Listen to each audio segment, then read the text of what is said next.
Welcome into Chicago Bears Now. I am your host, Harrison Graham, and we are live on YouTube and on Rumble. Appreciate everybody for tuning in to today's show. See the live chat popping already. You guys bringing the heat. Appreciate you guys for tuning in, and if you haven't already, go ahead and subscribe. All right, let's let the audience build up a little bit here. Shout out your city. Let us know where you guys are watching from, and I'll get some shout-outs going here. Santi says hi. What's up, Santi? Matt Nagy says, Harrison, my guy. What's up, Coach? Good job the other night holding that clipboard for Patrick Mahomes. He brought it home. Santi says he's in Hendersonville. We got Michael in Albany, Indiana. Joe P. in Jonesboro, Arkansas. Andy in the London, UK. Devin in Fairbury, Illinois. Des Moines, Iowa is where Terry is. Travis is in Clinton, Iowa. We got P. Howe in Atlanta. Torian in Chicago, baby. What's good, Torian? Another Josh says Clinton. We got P. Howe in Atlanta. Grays Lake says hi. What's up, Daniel? Marty K. in Las Vegas. Sup from Chad May. What's going on, guys? Alan Mack. I feel like I haven't seen you lately. What's up? My Ireland pal. Let's see. Ronnie in North Liberty. We got Victor saying F Minnesota. Yeah, you can get the F Minnesotas in the chat. Dublin, Ireland is where my guy Alan is. We got Robert in Chicago. Chi-Town 65 in Virginia. Let's see. Green Bay, Wisconsin is where Robert is. Enemy territory there. Nebraska is where Sharon's watching from. Champaign, Illinois from Ezra. You guys are watching all over. All right, fill in the blank here. Bears are 2-2, 13 games to go. The Bears will win blank games this year. How do you feel after a month? Obviously, there's a lot of question marks right now around the offense. Even the defense, too. But 2-2, how many games are they going to win this year? Sir Fly says 6. Santi says 7-9. Torian says 5. Andy says 6. Joe P says 9. Michael and Devin say 7. Matt Nagy says 3. Come on, Coach. Come on, Coach. Terry says 5. Gary says 4. John says 7. 7-10 from Bully. We got Murph saying 6. Neek saying 6. William saying 6. Kenny saying 8. A lot of answers between 6 and 9. That kind of feels like the range. It's also very nice. Concept says 9 or 8. Wade says 5. I think the floor is probably around 5. This team's going to compete, so they're going to win a few more games. They're 2-2 already. Santi says 7-9 if Fields improves. If Fields in the passing game improve, which, believe it or not, they actually did better this past week, then I do think they could still win a few games here. 8 from Batman, 6-7 from Travis. We'll see. We shall see how it ends up going. Be honest. What do you guys think? Is Justin Fields the guy? Type Y for yes. Type in for no. Is Justin Fields the guy? Get those votes in. Get your votes in. Nope from Matt Nagy. Of course you say no. Easy to say when you have Patrick Mahomes. Daniel says yes. Irvin, yes. Robert says yes. Maybe from Santi. Devin says yes. Fly Dub says yes. Torian says yes. Marty K, yes. We got, I don't know, from Bully Bears. Fair. 50-50 from Andy. Michael says yes. Need more time, but I hope so. Chad May says no. Kitty says no. Still can't decide. And that's okay. Don Burr, of course, says no. How's 1-3 feel, Don? How's 1-3? You just lost to Seattle. Just gave up 48 points to Geno Smith. How does that feel, Donnie? All right. We got a super chat. All super chats get on the show. And we don't have a super chat menu today, but $100 super chats, you get to join the $100 super chat club, and I will do a beer bog. Still saying 7 to 8 wins from Zane. Appreciate the super. We'll see improvement on the year as it goes on.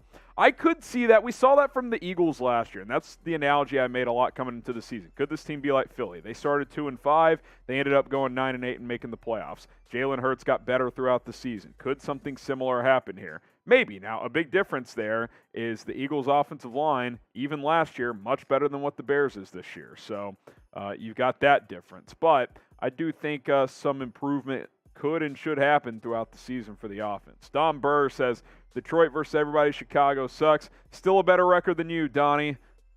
Didn't give up 48 at home to Seattle. Geno Smith looking like freaking Kurt Warner the other day. Good work, Don. Good work, Campbell. Good work, Kneecaps. All right, who you got this week? Bears at Vikings. Type CHI for the Bears, MIN for the Vikings. Let's go. Let's go. CHI for the Bears, MIN for the Minnesota Vikings. I'll be honest. Probably picking the Vikings here. I'll get some shout-outs in a second, but a couple more super chats to hit. Irvin says, you think the Bears got a chance to beat the Jets? Of course they have a chance to beat the Jets. The Jets are improved, but a chance? Yes, they have a chance. Sangray Kim, so how exactly are we better than last year? Not jumping on loose balls, hits principle, offense is worse with the Nagy's defense, missing tackles, no intensity. I will say this, Sangray, the running offense is much better this year than it was last year. So that's number one. But, yeah, it was a bad day for the hits principle. Missed tackles, blown assignments, not jumping on fumbles. Not a good showing against the Giants, which we outlined over the last several days. Zane Gray says, Detroit versus everybody. I don't like your odds, Don.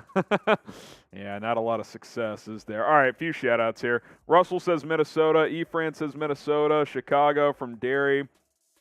Someone says Vikings 45-13. I don't think that'll happen. I think the Bears will bounce back and play better, but I do think that obviously the Vikings are and should be favored. BGDN says Minnesota. Lang says Minnesota. Chris says Minnesota. Let's see. Say it with me now. It's off-season time. Yay. I'm not ready for the offseason, although on today's show, we're going to do a segment that a lot of you guys have been asking for a while, so stay tuned. Ryan says Chicago. Longevity says Chicago as well. A few more super chats. They're rolling in today. Fields is going to ask for a trade next year if this keeps going on, and Getsy is a Green Bay sleeper cell. He's not an undercover agent. I promise you that. But, yeah, this needs to improve for sure. Now, maybe part of the conversation has been like, yeah, we're going to get Fields a bunch of weapons next year. Has Ryan Poles had that conversation with Fields like, hey, you're going to be the guy next year no matter what. We're going to have over $100 million in cap space, and we're going to get you some help. I don't know. But I don't want to wait till next year. I want to see how he progresses this year, but it could be difficult with the pieces currently in place. So we'll see what happens. Gary says, with the $10, thank you guys for the super chats, this should be the Bears starting line going forward. Cody Whitehair out. Jones at left tackle. Left guard is Leatherwood. He's on the NFI list for at least one more week, I think, so he can't play this week. Lucas Patrick at center. Tevin Jenkins at right guard. And then I think he meant right tackle, Borum there. Mustipher is not even a backup in this league. Look, a lot of Sam Mustipher drama right now. I'll counter that. I think he is a backup in this league. At times, he's played okay. Sunday was very ugly, one of the worst starts of his career. But as a backup center, I mean, he has a bunch of starts. I think he can be a backup center. But at the same time, backup centers usually aren't that good. So, yeah, he's not that good, but I will counter and say he's not even a backup in this league. I think he can be a backup center. Grade the Bears O-line so far this year. A, B, C, D, or F. This is also the live poll question. Heading into Sunday, I probably would have given it like a solid C+ because it's been pretty solid in run blocking. Pass blocking's been below average throughout the season, and then on Sunday it was really bad. I think I'll give it a C. Considering what the expectations were, I'd say it's been a mixed bag, which is probably what you expected, right? Especially since Mustipher has started all 4 games, which we did not expect at this point. Braxton Jones hasn't been great, but for a rookie left tackle in the 5th round, I think he's been about league average, which that's about all you can expect. Tevin Jenkins has flashed really good moments. Whitehair before the injury was playing pretty well, at least fairly well. Really good in run blocking. We know Mustipher is what he is. Lucas Patrick, I will say this. The fact that he was taking away snaps from Tevin Jenkins, not a fan of that whatsoever. Borum up and down. I give it a C. I mean, it has not been a disaster. Now, Sunday was not very good at all. That was a step back. Especially Mustipher, I mean, my God. 1.5 pass blocking grade, not good. But it hasn't been atrocious. C- from Trill, little C from Torian. Before Sunday, C. After Sunday, D-. D+ from Bully Bears, C- from Sir Fly. Denise says C-. Yeah, a lot of C's, and I think that's probably pretty fair. So Appreciate that. We're going to hit these super chats that just came in during our first mailbag. So if you guys send in super chats, we'll answer them during that mailbag. Ready for the real show to start? Like the video. Come on, let's go. Let's get to 100 likes. We already got 52 likes, almost 300 people watching. Hit that like button. Once we cross 100 likes, we can get into the nuts and bolts of this show. So let's make it happen. Like this video. 62 likes. We're 38 away. Come on. Come on. Let's go. 76. We need 24 more. Like the video. Andy's already liked it. Like, where is the love button? I don't know. YouTube needs a love button. 84 likes. We need 16 more. Smash the like button. 7 more. We're almost there. We're almost there. 4 more, I'm being told. There we go. 100 likes. Thank you, guys. Here's what's coming up on Bears Now. The latest news and rumors. Off the top of the show here, we'll get to that in a second. A lot of Justin Fields stuff. Live Q&A, hashtag Bears or Super Chat. Be on the lookout for that. No preview today. We may do a preview video later, but you guys have been asking me for this for a while, so I'm going to take a look at 15 free agent targets that could help Justin Fields next season. So keep an eye out for that. That's coming up later on. And then Bears Now on the Call-In app. Download the app today, and we are going to take all of your calls after our YouTube and Rumble stream, or at the end of it, I should say. So go ahead and subscribe, like the video. Let's go. Busy show here on Bears Now.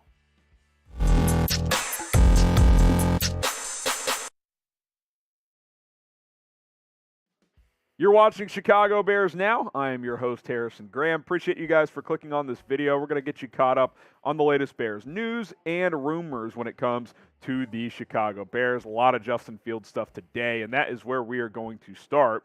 ESPN NFL analyst Dan Orlovsky coming to the defense of Bears quarterback Justin Fields and really pointing blame elsewhere. Pieces around him, front office as well, indirectly, I would say. He hopped on Get Up this morning for ESPN and said this: I told Bears fans all summer long, don't talk to me about Justin Fields' development. You got a 5th-round pick starting at left tackle. He might become a really good player, but that is not ideal. He has literally one of the worst pass-blocking lines in the last decade of the NFL. I said this, your number 1 receiver is really a number 3. Darnell Mooney is a good player, but he's not a number 1.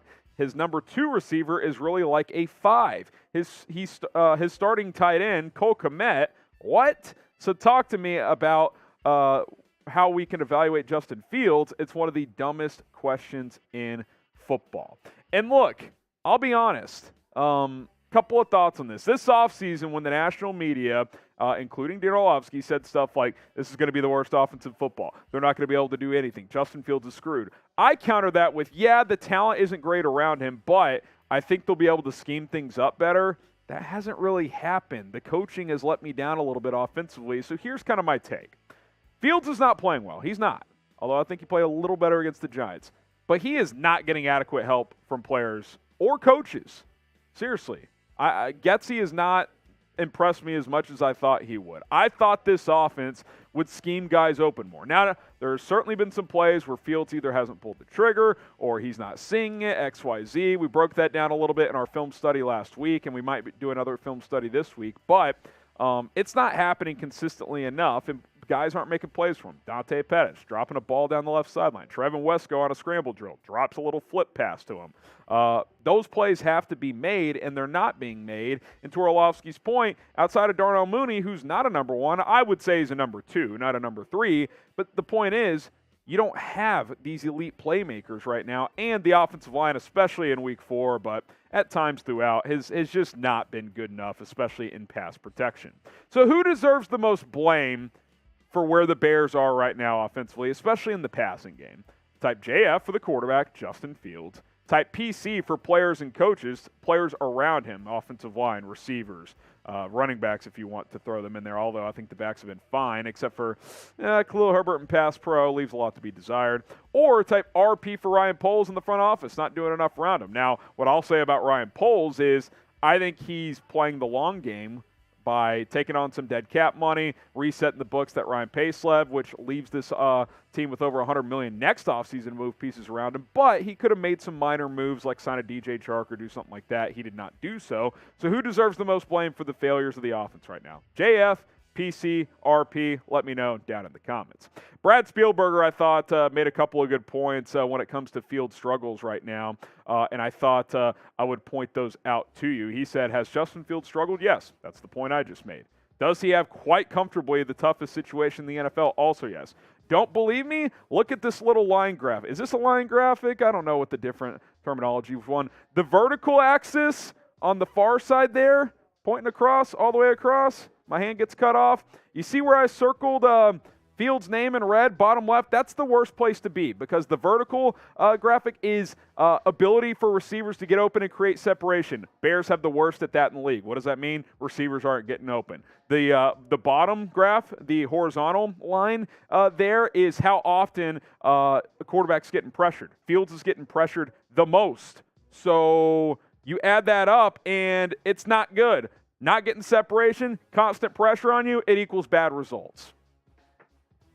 I mean, you know, we all want to point out these screenshots on Twitter and this and that. And sure, Fields has missed opportunities, and I'm sure I can see Larry Lapper, Sang-Rae Kim now. Oh, you continue to make excuses. This isn't even my data. These are other people. Like, just watch. Guys aren't getting open.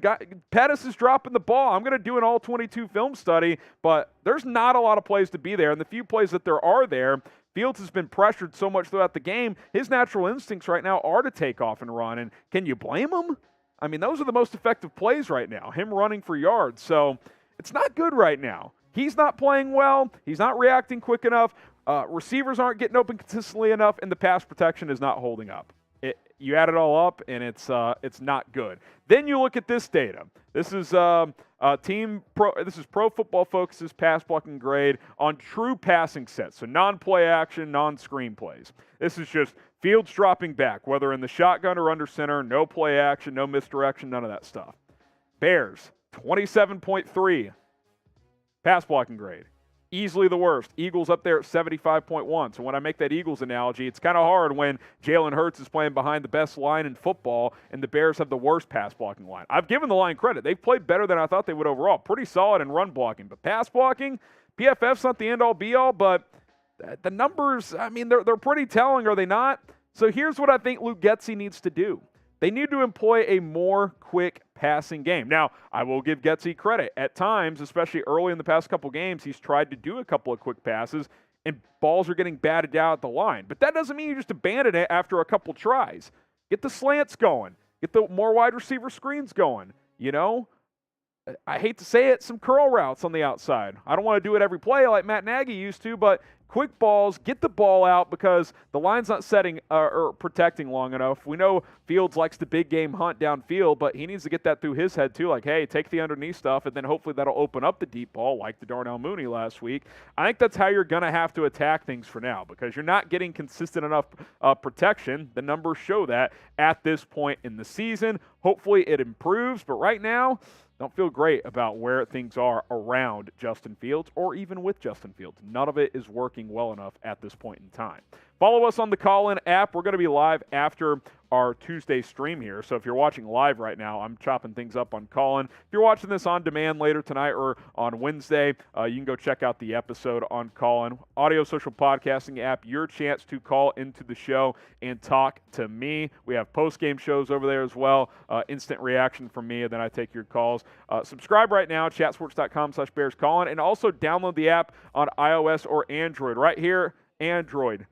Over there, keep going. My hand disappears, but that's if you have an iPhone. Those are QR codes. So if you're watching on a Fire Stick right now or on a TV, get your phone up there, scan the image, the QR code. If you're on Android, the right image or the one in the middle there. If you're on Apple, the one on the far left of your screen. That way you can download the app and find Bears Now. We chop it up a couple times a week over there.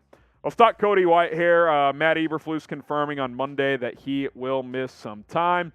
The way he talked, sounds like he could go on IR. They don't think it's season ending, but it's not exactly looking great either for Cody Whitehair, a guy who's only missed 2 games in his career up to this point. Obviously, this sucks. I mean, Cody Whitehair is not a stud by any means, but he's one of your better linemen. There's no doubt about it. He's your most longest tenured lineman. He's the obvious vet up there. So right now, this is how things are going to look. Braxton Jones, Lucas Patrick, Sam Mustipher, Tevin Jenkins and Larry Borum. We'll see if Alex Leatherwood can work his way into the mix when he comes back from the NFI list. Maybe Michael Schofield gets some run as well. Like, I'd like to see Patrick at center than Schofield at left guard, but yay, more Sam Mustipher. And hey, Sam Mustipher seems like a great guy for being undrafted and starting some games in his career and doing okay. Like, I don't really think we should expect more than what he's given. Now, I do think we can expect more than what we saw on Sunday when his pass blocking grade was literally a 1.5. I showed this image on Monday's video. If you look on the fourth row, this is his PFF stats. Pass blocking category, 1.5. I joked yesterday that they give you a 10 just by suiting up, and he somehow lost 8.5 points. That's not actually true. But my point is really bad performance from him, and looks like he's going to be playing for the foreseeable future. So that's obviously not ideal either. Subscribe to Chicago Bears now, because we're going to have videos all season long. Listen, 2-2, it could be worse. Learning pains right now. Things could get worse before they get better, but we're going to continue to cover this team, watch the games every week with watch parties, and interact with all of you. So go ahead and subscribe, and let's keep it going. I want to still have a lot of fun this season. Okay, here's my take. Offensive line is playing hard. They're just young and inconsistent, and in some areas, just not talented enough. Like, Sam Mustipher is just not talented enough. That's why he went undrafted.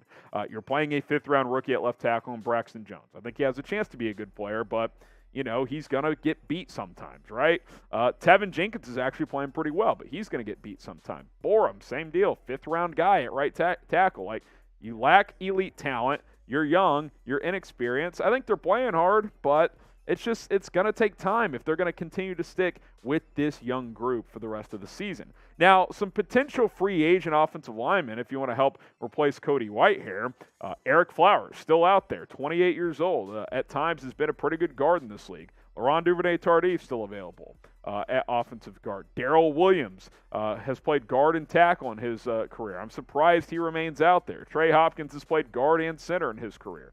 Eric Fisher, really more of just a left tackle, so I don't know if he really makes sense. I want to keep seeing Braxton Jones play out there, but he is out there if you want to bring someone like him in. So there are names that Ryan Poles could go get if especially you want to get Sam Mustipher out of there. Slide Lucas Patrick to center, go sign Eric Flowers. He could play left guard. Just an option. We'll see if they consider doing something like that. Grade the Bears' offensive line so far this year, A, B, C, D, or F. I'm kind of in that C minus range. It hasn't been a disaster. Run blocking has been pretty decent, actually, but the pass blocking has a long way to go. Let me know, A, B, C, D, or F. Grade the Bears' offensive line. Get some shout-outs here. Someone says, didn't Tardif retire? He might have, like, soft retired. I can't remember, but sometimes guys retire and they come back mid-season. You never know. He wouldn't be at the top of my list anyway. Let's see. Everyone who's super chatted, we're going to answer those questions during our mailbag, so hang on. Ruben says D. Andy says C minus. Co says D minus. Someone says run block A, pass block D. I'd probably go run block B, pass block D. Average of C. That's probably where I would go. Marty says C. Alan Mack says C. Rock says C. Dave says F. Capital FF. Signed Darrell Williams. Hashtag Bears, Michael, and I'll give you my thoughts on that if you want to ask that question. Speaking of, mailbag time. Use the hashtag Bears or Super Chats. We have a couple Super Chats lined up, so that's where we'll start. All Super Chats jump to the front of the show, and we answer all of those. So use hashtag Bears or Super Chat to get your questions on the show, and we'll answer as many questions as we possibly can here on Bears Now. Today's Chicago Bears mailbag is presented by True Classic Tees. I'm rocking one of their T-shirts right now. They got T-shirts, polos, shorts, and a bunch of other menswear items for males of all sizes. Take it from me. I'm a bigger guy, and I'm loving True Classic Tees. Very comfortable. They show the best parts of the body that you want to show off. Get 25% off by using promo code CHAT at trueclassictees.com/chat.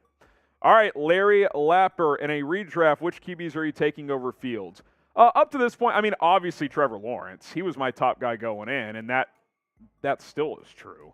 But even he still has a ways to go. Lawrence, honestly, looking at that draft, I think Lawrence is the only guy I would for sure take over Fields. Mac Jones, he won some last year, but we know he's got limited talent. Zach Wilson, he has not proven nearly enough. He won last week. He threw 2 picks, 50%, just like Fields. Trey Lance, is anyone saying they would take Trey Lance over Justin Fields right now? We haven't seen hardly anything from him. And then, Davis Mills? I mean, maybe that QB class isn't as good as we thought. It's still early. I think we got to get these guys more times, but I think Lawrence is the only guy I would take over Justin Fields from that draft, to be honest with you. Sangre Kim this year needs to be only about testing if Fields will work. Cut him loose, let him play. Your job is safe, Flus, even if you lose all games from now on. Sangre Kim with a super chat that I actually can get on board with. Now, I do understand Flus and this staff wanting to set a winning culture and trying to win. I get that. But I would also argue being more aggressive gives you a better chance to win, especially you're on the road. You're down 8 and you're punting the ball on 4th and 2. Go try and win the game. Go for it. I like that, Sangre Kim. I like that. From Brad Stance, should the Bears make a trade to help Justin Fields this year or just wait for the offseason? This is a tricky one, Brad, because I don't think Poles is going to trade like big draft capital. Like maybe he'd throw a day 3 pick at a receiver or something like that. But I don't think we're going to see like a DK Metcalf trade or something like that, right? DJ Moore. I just don't see it. Could they go trade for a Denzel Mims, maybe even a Tyler Lockett? Now, could they do like a Robert Quinn player swap for a decent receiver? Like for a team that wants an edge rusher? Maybe, but what team is that? Like, I don't know. Here's an example. The Bengals, right? They have a lot of receivers. Would you trade Robert Quinn for Tyler Boyd straight up? I might do that. You get a receiver in here who's not a number 1, but a good player to pair with Mooney. I would maybe consider that if they wanted another pass rusher. That could be a hypothetical, but I just don't think they're going to trade big draft capital because they want to build through the draft, and that is what they've told us since they took over. Name a player that the Bears should trade for. Who's out there that you want? Even if it's not the most realistic, I want to know. Name a player that the Bears should go out and trade for. Julian, you giving Leatherwood a chance at left guard? I'd love to see him get reps there once he can practice again, is off the NFI list. Absolutely. I think I said after they signed him, I was like, maybe he's the long-term Whitehair replacement because they can cut Whitehair after this year and save some money in cap space to the over $100 million they already are going to have. But if Leatherwood could be that, I think he is more of a guard. He played left tackle in college. Keep him on the left side, kick him inside to guard. Maybe your future interior is Leatherwood at left guard, Jenkins at right guard, and then maybe a center at some point. I don't think Lucas Patrick's the long-term answer at center. I think good chance he'll be that guy next year. But if Leatherwood and Jenkins end up being 2 of your starting 5, that's pretty solid.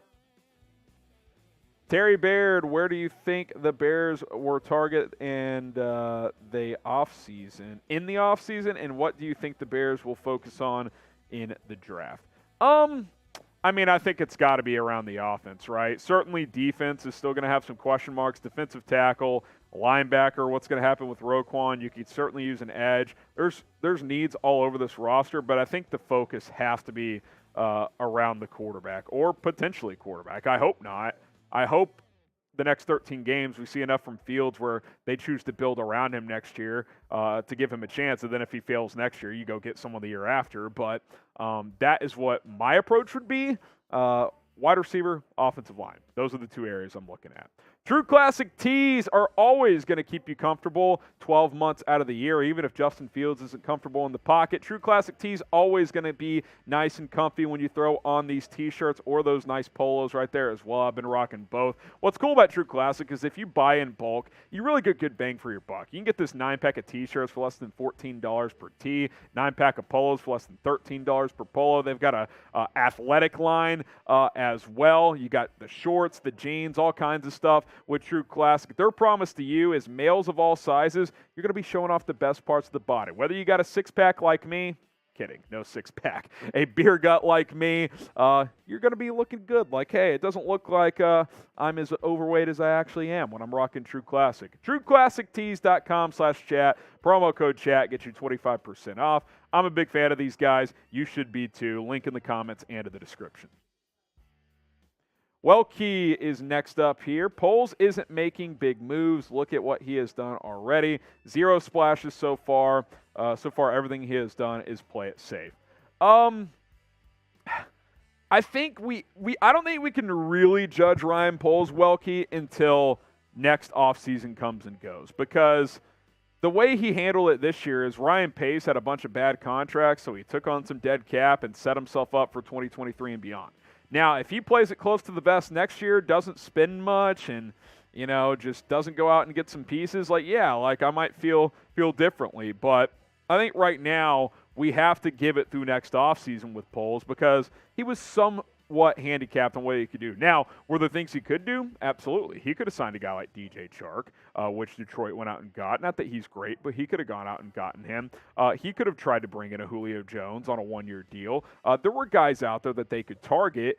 They opted not to. So would I have done things a little bit differently? Yeah, but do I understand what he's doing? I do. I do understand what he's trying to do. J-Bills Games, regardless of year 2, do you think they build the offense and give Justin Fields year 3 regardless of the situation? I said before this year that unless it's an absolute disaster, I think he'll be the quarterback next year, and I think they'll put some pieces around him. Now, has it been an absolute disaster through 4 games? No, but it's been pretty bad. Now, I thought this offensive staff would be able to scheme guys open a little bit more than they have. They have some. And Fields hasn't always pulled the trigger, or he's missed the throw. But a lot of the time, they're just not getting open. He's not getting enough protection. It's tough right now. But Fields has to show at least enough to say, yeah, okay, we saw enough signs. If we get real players around him, better protection, better wide receivers. We got $105, $110 million in cap space. Let's go put pieces around him. And then if he's not the guy, we haven't paid big money to a quarterback, we can go get someone the next year in the draft or in free agency or a trade or whatever. So I would think that's going to be the approach, J-Bills, unless it doesn't get better at all throughout the season. Maybe it gets worse. And if it gets worse, then you have to consider quarterback at that point in time. Subscribe to Bears now, because we crossed 53,000 subs, and Nick Morrow, he's up and down. I don't want to stick on 53. I want to get to 54. That is where the elite numbers know. The real ones know. Brian Urlacher, ever heard of him? Let's do it for Urlacher. Get to 54,000 subscribers. The latest news and rumors, daily videos coming at you here on this show. Sangray Kim, you have number 1 draft pick next year. Do you pick a QB? Possibly, yeah. If you have the number 1 pick, that probably means things didn't improve, and if you got your pick at the litter at quarterback, that's something you have to heavily consider, Sangray Kim. So, yeah, it's definitely a possibility. It is. Key M78. Fields needs adequate help to assess his skills more accurately. Agreed. Bring in Will Fuller, even if the risk-reward ceiling is high. That's another good example of Poles. Why not at least work him out? I wonder if there's, just medical reports on Fuller, because no one has brought him in that we don't know about publicly, but the league is just yeah, he's done. Too many injuries. Because not a single team bringing him in for a workout, it seems weird. But, yeah, I would at least work the guy out. What's the harm? Are you worried Dante Pettis is going to get upset that his job might get lost? I mean, come on, give me a break. Yeah, go work him out, go bring him in, go sign Will Fuller if he's healthy. Travis Burt, Lucas Patrick at center when he can snap, put Schofield at left guard, put Riley Reef at right tackle. I've had enough of Larry. Larry's been up and down. He's had his moments. I could understand, if they don't feel there's a big gap between Reef and Borum, I could understand playing Borum as the young guy. But if they made the switch, I'd be okay with that too. But, yeah, Patrick, if he's healthy, I'd rather have him at center and Schofield at left guard than Mustipher at center and Patrick at left guard. I agree with that, Travis. I would go that route. Will Justin Fields be the starting quarterback in 2023? Producer Jack cooking this one up on the fly after that last question a couple questions ago. Y for yes and for no. I still think he will, for better or worse. I think he will, but it's not a guarantee. It is not a guarantee. Y for yes and for no. Will Fields be the Bears quarterback next year? TD Productions, do you think the pass rush is an issue? We only have 7 sacks this season. Starting to consider that we should draft an edge with our first rounder. I will say this. While in 9 out of 10 situations I'm drafting offense next year, let's say Will Anderson out of Bama is available. Say you have the 4th pick and he's sitting there. I might draft him. He's that special. Edge rushers are very valuable to have. They're very valuable. I'll say this. I'm tired of Al-Quadin Muhammad playing more than Travis Gibson. Don't get it. Don't like it. Robert Quinn is having an okay year, but not what he did last year. I think we all knew he wasn't going to have 18 sacks again. But, yeah, I would say that is possible, TD. The pass rush has been inconsistent. It has. Nate the Great, should we sign Andy Isabella? Did he get cut by He just got cut. Okay, we're filming live Tuesday, and he just got cut. Hell yeah, go get him. I don't know if he's making a big impact, but, I mean, shit. Is he worse than Dante Pettis? Amir Smith-Marset can't even get on the field? Work him out. Let's go. Funkbringer, now that we have seen at the start of the season, how confident do we feel about Poles rebuilding the team with a huge amount of cap for stage 2 of the rebuild? I don't know if the first month really makes me feel better or worse about Poles' ability to spend the money he's going to have next year. I'm not sure if there's a correlation there. I will say this, the kind of bargain bin signings he's made haven't really paid off, have they? Byron Pringle had 2 catches, then he went to IR. He makes the N'Keal Harry trade, goes to IR. Now, you can't predict injuries, but you've got that. Equinemius St. Brown has been one of your better ones, so that's good. But Lucas Patrick gets hurt. He's been playing guard, hasn't played that great at guard, if we're being honest. Justin Jones has been okay. Nicholas Morrow hasn't been very good. That's kind of what happens when you bargain bin hunt. Some are going to hit, some are going to miss, and a lot more have missed than hit. So hopefully when you spend more money, you get better players. See how it goes next offseason. Belzaire, did the Bears trade Robert Quinn? He hasn't done much. Yeah, he certainly hasn't been great this year. Andrew Thomas shut him down. Good for him. He's a damn good tackle in New York.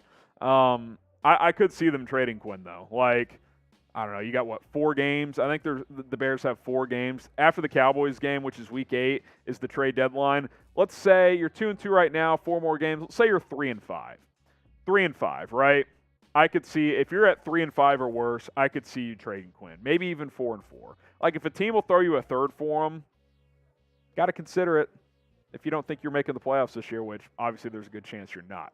Follow me on Twitter and on Instagram at HGramNFL if you want to slide in my DMs. A lot of really good questions today. I appreciate that, guys. We'll continue to answer these questions on Tuesday live shows. But give me a follow on social media. If we didn't get to your question, we apologize.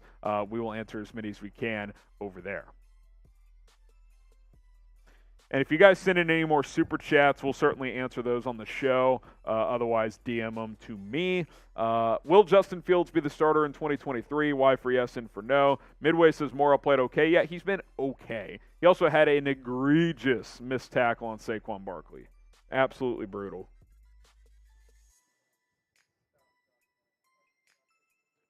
Christopher Seahack. Hey, the links also didn't get in there. Marshall says yes.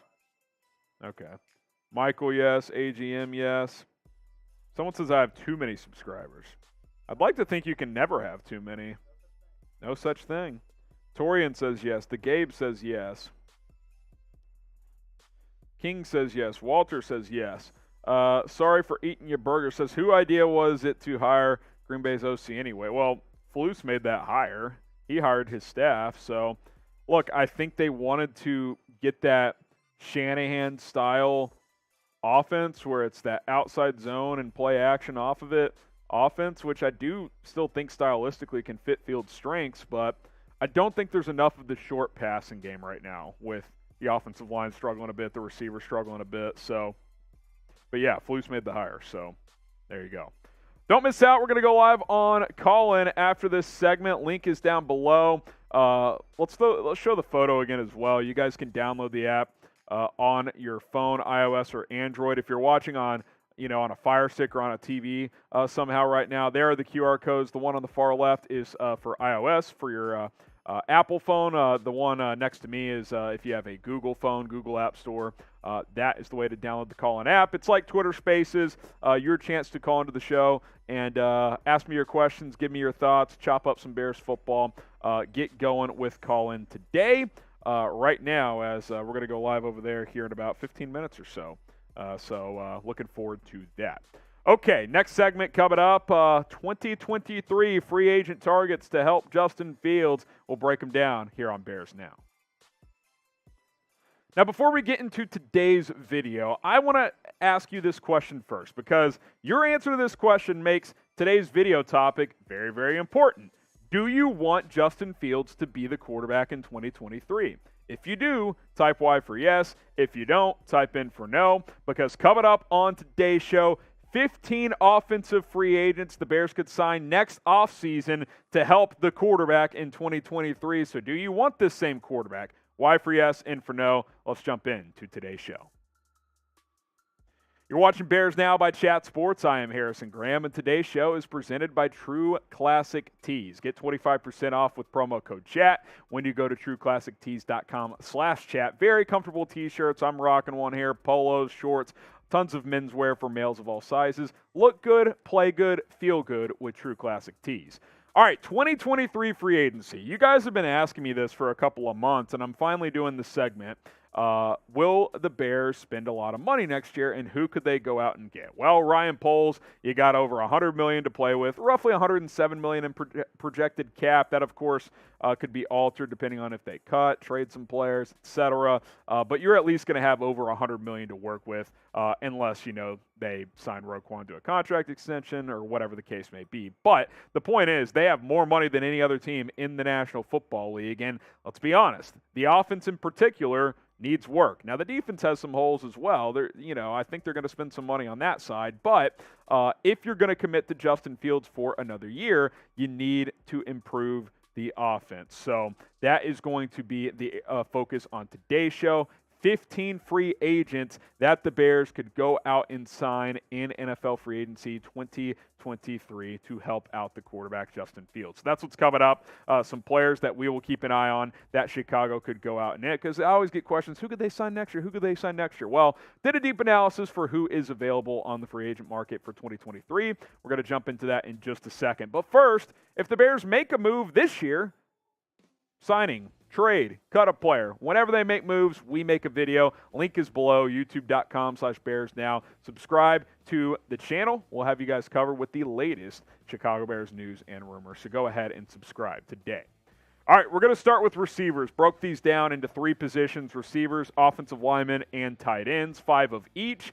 Odell Beckham Jr., who's actually available right now, but he's still rehabbing that ACL injury. He is widely expected to sign with a contender in the month of November. Chances of the Bears being one of those teams is slim, but next year, let's say OBJ balls out and helps a team go on a deep playoff run, and then wants a multi-year, high-paid contract. Bears got money.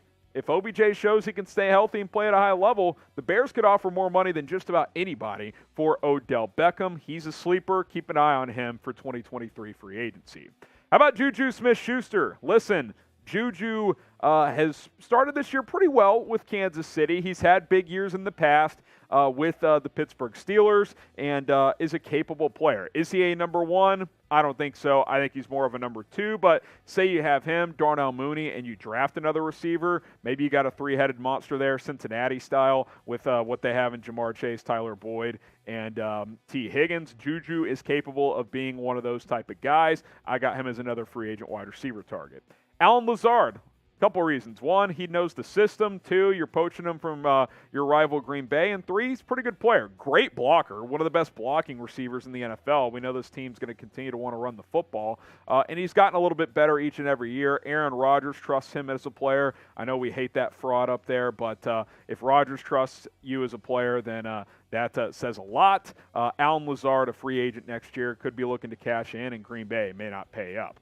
How about McCole Hardman from Kansas City? The Chiefs signed the Bears signed Byron Pringle from the Chiefs. That one has not so far paid off. But McCole Hardman, really good speed, ran a sub 4.4 at the Combine a few years ago. Ryan Poles should know him as he helped draft him back in 2019. I think he's a player that the Chiefs may have to let go because they're not going to have a ton of cap flexibility moving forward. McCole Hardman could look to cash in. How about Jarvis Landry? He was a player that the Bears could have signed this offseason. They chose not to. Not a great player anymore, but a reliable slot receiver. He'll be available once again after playing out this 1-year contract with the Saints. He's a player to keep in mind. And you look at this list, guys, it's not a loaded receiver free agent class. You may have to look toward the NFL draft to get some elite talent or on the trade market. Who will be the number one receiver for the Bears next year? If you think it's going to be Darnell Mooney again, type DM. If you think it's going to be someone else, type O, or take a step and go above and beyond and pick another name down in the comments. Someone I mentioned, someone I'm forgetting, a trade guy, a draft name that I should keep an eye on. Let me know who will be the Bears' number one wide receiver in 2023. My number one outlet of clothing right now is True Classic. True Classic Tees, they offer the most comfortable, best-fitting T-shirts for males of all sizes. Get yourselves outfitted right now at trueclassictees.com/chat. I, for one, I find it hard to find T-shirts that are comfortable, that, fit me well, that, kind of hide the beer belly a little bit, because you know how that goes. It's football season. We're drinking a lot of beverages, especially on game days. Want to feel comfortable, want to feel good, look good, play good. That's a motto during football season. And True Classic Tees is going to help you do that. When you're going out to the pub to watch your team play, college football Saturdays, want to feel comfortable, get dressed real quick, go to your friend's place when he's grilling out burgers for game day. True Classic Tees is going to help you look good, and it's really easy, too. Very versatile clothes, T-shirts, and polos, and other gear as well. 25% off with promo code CHAT when you go to trueclassictees.com/chat. Get going with True Classic today, right now. All right, let's go to offensive line. Orlando Brown for Kansas City. Again, Ryan Poles overlapped. He should know him. Playing well, but not extremely well for the Chiefs right now. Obviously, he's on the franchise tag, as they could not agree to a long-term deal. Let's say the Chiefs don't want to pay up and they don't want to tag him again. Maybe the Bears swoop in and pay big money to Orlando Brown. Now, he wants to play left tackle. That's where he's been playing. Would you flip Braxton Jones to right? I don't know. That could be interesting. Orlando Brown's certainly better than Braxton Jones right now, but if you like where Braxton Jones' development is, maybe Orlando Brown isn't the perfect fit. How about Elton Jenkins? He is not someone who needs to play a specific position. His versatility is just unbelievable. Look at what he's done with the Packers in his career. Left tackle, over 500 snaps. Left guard, over 1,600 snaps. Center, almost 300 snaps. Only one snap at right guard, but if he can play left, he can play right. And then this year, he's been playing strictly right tackle. He has done so much for that Packers offensive line, especially considering David Bakhtiari has been injured a lot over the last couple of years. Jenkins' versatility to move around has been valuable for them, and he's played well everywhere on the offensive line. I'm a big fan of his. I would pay for him. He's young, too, 25 years old, I think. He is a player I would monitor closely if I was Ryan Poles. Jack Conklin, who's more of a right tackle, kind of like Orlando Brown is a left tackle. Conklin's played strictly right tackle in his career. Now, Brown has played right tackle, but he wants to play left, so he probably wouldn't leave the Chiefs to come play right tackle unless they paid him like a left tackle here in Chicago. But Conklin's one of the better right tackles in football. He's probably going to want one more big contract. I think he's 30. Could you pay up, put him at right, maybe go get a good guard as well, stick with Braxton at left? Could do that. You could go that route. Conklin's a name to monitor as well. How about Mitch Morse? Look, I think we all thought Lucas Patrick was for sure going to be this team's center for this year and next year. Well, he's yet to play center this year since he's been recovering from that hand injury. It sounds like he's going to be playing guard for the foreseeable future with Cody Whitehair injured. Maybe you just don't put him at center. Maybe he's not a center for this team moving forward. Mitch Morse, 30 years old, one of the better centers in the game. He's not elite, but he's pretty good. He's helped anchor that Bills offensive line to protect Josh Allen. And Buffalo's a team that can't pay everybody. And if Mitch Morse hits the open market, teams will be interested. I would like to see the Bears pursue that. Wes Schweitzer here, an offensive guard with the Washington football team. And Sealand, I see you in there. We'll hit that in a minute, my friend. Wes Schweitzer, one of the better guards in football, an underrated name. I think he could come in and be your Cody Whitehair replacement.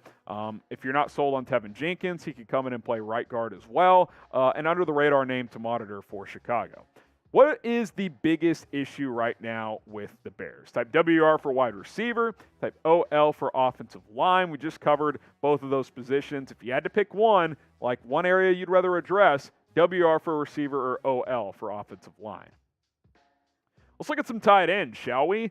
Mike Gesicki.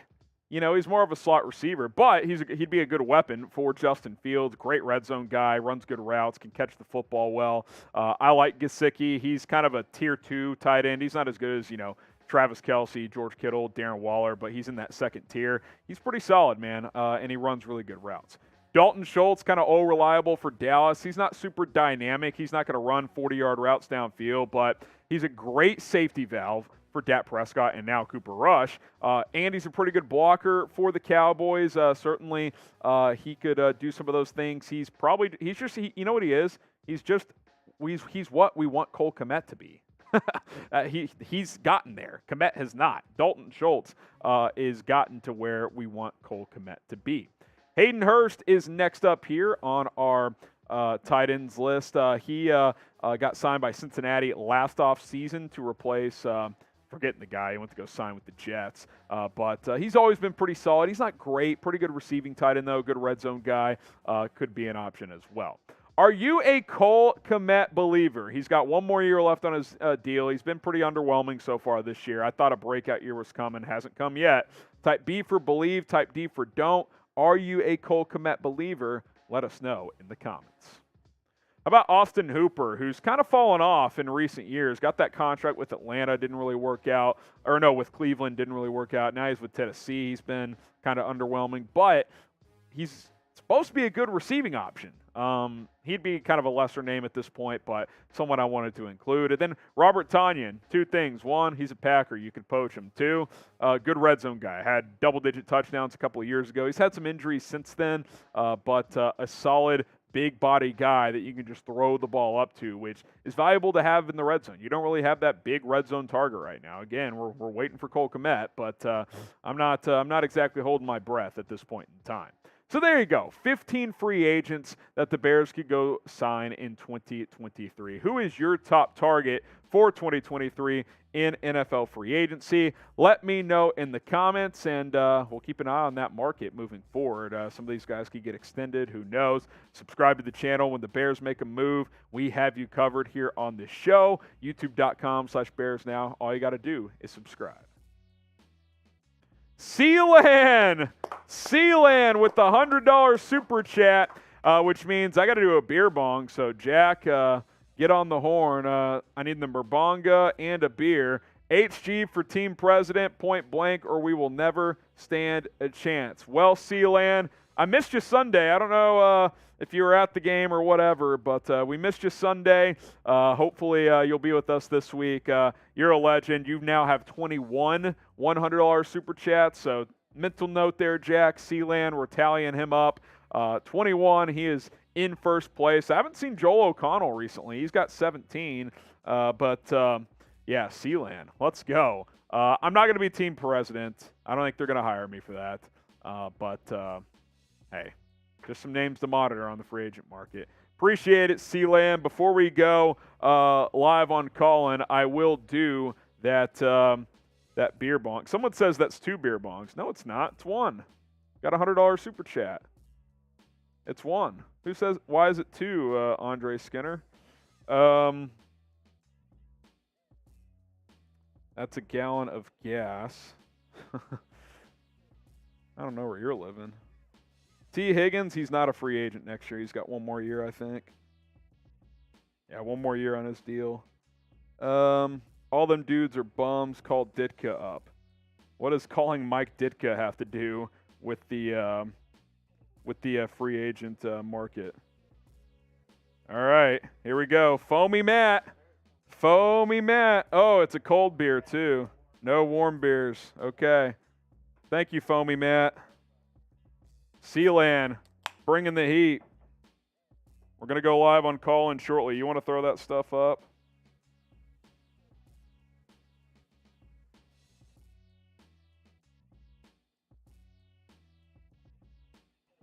Ooh, got to mentally prepare for a cold chug here.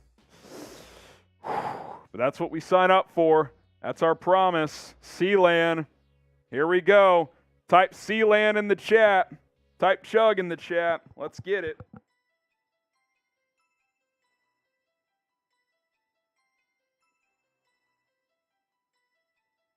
It is so cold. Oh my God.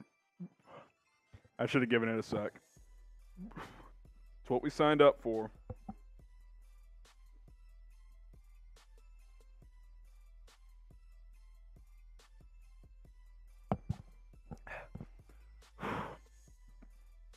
It's just so cold. I'm almost done.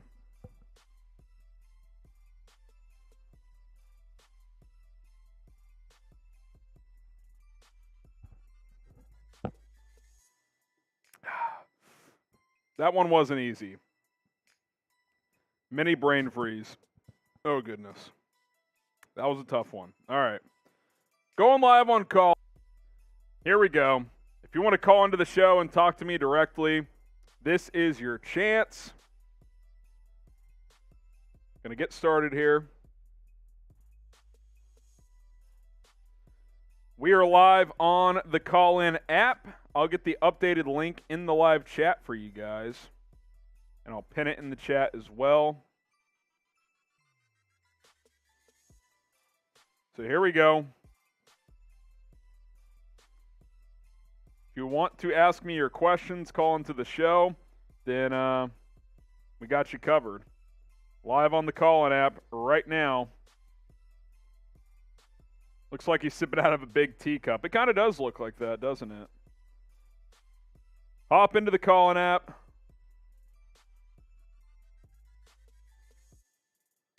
And we will get this started.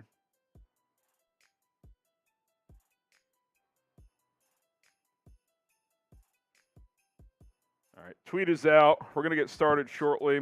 We'll stay live on YouTube and Rumble, but we're going to focus on calling. If you guys send in any super chats on YouTube, we will still work those into the show. But otherwise, we are going to focus on calling. Have you started yet, Jack? All right. I don't see any callers hopping in just yet. No one waiting. You guys don't want to call into the show today? No takers? There's a couple. All right. Got a few in there. All right. Live on the call-in app. If you send in super chats, we'll answer those as well. We'll get going here for the next half hour or so. All right, welcome into Bears Now on call-in. I am Harrison Graham. Thanks to everybody for calling into the show. We got a few callers ready. If you want to call into the show, join us. If you're watching live on YouTube or Rumble, join us on call-in, chatsports.com/BearsCallin. Download the call-in app on iOS or Android. You can work that photo on screen as well, Jack. Here we go. Robert is where we're going to start here. Robert, welcome into the show. What's up, buddy? Hey, what's up, Colin? Hey. How you doing? I'm good. Hey, listen, I wanted to touch on a couple points you mentioned on YouTube about Justin Fields being the man for 2023. I 100% back Justin Fields. You know, I think it's kind of hard to progress him this year because of the lack of weapons he has on offense and the lack of offensive line he's got. You know, I mean, point blank, he's doing what he can to make plays, and he's doing what he can to keep the team in the game, you know, as far as I'm concerned. Yeah, and I think until they go out and get some help for him, you know, it's going to be hit or miss, you know. Yeah, I mean, I'm definitely in the camp of in most scenarios, I think he should be the quarterback next year, and I think they should give him some weapons next year. Unless the rest of the year is just a total disaster. But if it is, it's probably because the pieces around him just aren't good. So yeah, that's what I'm saying.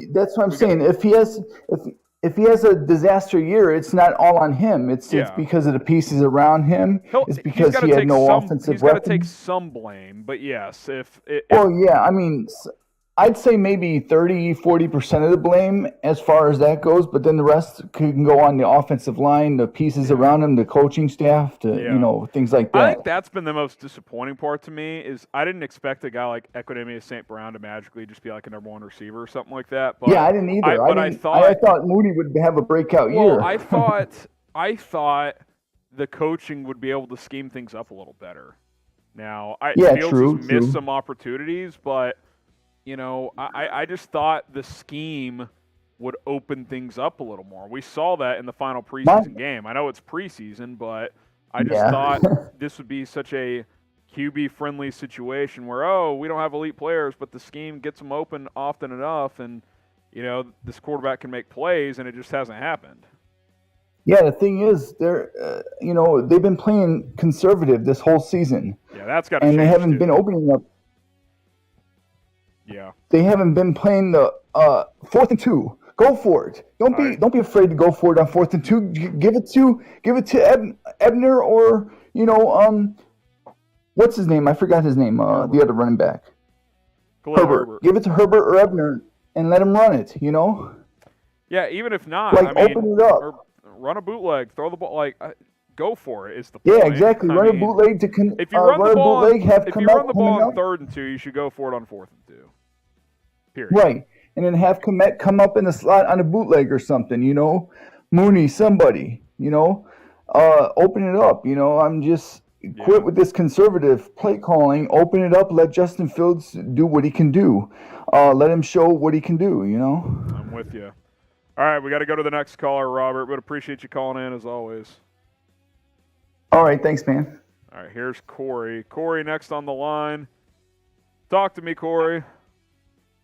Well, I'm kind of thinking the same way as the last caller. Yeah. But my way of thinking, what happened to bringing in that guy that blocked for the running back? I mean, they don't use him enough. Yeah, the fullback, blazing game. Yeah, he should play more. Using him enough. Agreed. Instead of butting up 4th down, give it the game and let him run it up in there. Yeah, play call aside, they should go for it in that situation. Regardless of what play you call, punting there and that's really more of a Flus decision to punt that ball, which I don't agree with. I'm so tired of this 3 plays and punt. Yeah. I mean, I understand our head coach is a defensive-minded coach, but our offensive coach is not doing it. Yeah. I know. It's frustrating. I appreciate it, Corey. Let me try and get to the next caller here. My feed is bugging out all of a sudden. What is happening here? Give me just a second, guys. My thing is slowing up. Here we go. I got Addy. Yeah, it just wouldn't let me pull up the next guy. What's up, Addy? What's going on, Harrison? Yeah, what's up? I was watching the game on Sunday, Bears-Giants, and overall, we were just an awful team. Our only points came from Michael Badgley, and it was just overall just a sloppy game for us. I feel like we could have won that game easily, but the Giants were killing us with those bootlegs, and we didn't really know how to stop it. So Jaquan Brisker came off the blitz. I just think overall that is it time to start turning heads and start the Getsy fire chance yet, or is there still hope for this team? I mean, it depends on what you add. Do you mean is there still hope for this team for this year to make the playoffs, or is there? I mean, hope not in for the playoffs, but just in general, because I feel like our offense, our run game is really good, but against the Giants, we couldn't really do anything except for that one pass play to Mooney. But then after that, we were just shut out. Yeah, look, I mean, it's I don't want to sit there and say all hope should be lost because I don't think that. But there are things to be concerned about, like the receivers aren't getting open enough. Is that the lack of talent? Is that the scheme? Is it both? I don't love the conservative nature of Flus and Getsy early on this year. I think they got to be willing to take more chances. So, yeah, I mean, I'm not panicking, but I'm also not going to sit here and be like, oh, yeah, it's all, it's all good. It's, there's nothing to worry about. So give it a little bit more time. Let's see where things sit in a month, right? Are things better? Are they worse? That's, it's been 4 games. And it hasn't been a complete just disaster as a team, right? I mean, they're 2-2. Now, I know the record isn't necessarily the most important thing for the long term, but yeah, I'm not going to sit here and say all hope should be lost because I don't think that. All right, appreciate it. All right, appreciate it. Let's go to app is really bugging on me today. All right, give me a second, guys. It's taking a little while to load you guys up when I click on your icon. All right, we got Eddie here. What's up, Eddie? Hello. Hey. I just want to talk about the team state, and you know what? I'm gonna be honest. I don't think we had the highest expectations going into it. To be honest, I kind of wish the offensive passing was a lot better. I thought he was gonna take the jump with the better offense coordinator with Getsy. Clearly, it's been very conservative. I'm looking at the stats. He's been sacked over, I believe, 16 times. Yeah, which ain't good. You know, it's crazy how our team is good at the run game blocking, but passing is just like they lose all fundamentals and they just don't know how to pick up I do always find assignments. that fascinating how certain offensive Like, linemen are so much better at one than the other. Like, you wouldn't think it would be a completely different skill set, but clearly it is. Yeah. You know, we can praise the running game, you know, but like eventually when we play other teams, they're gonna know the scheme is 8 in the box. You know, we can't run all the time, so like they're gonna force Justin Fields to beat them. You know what I mean? Sure. And yeah.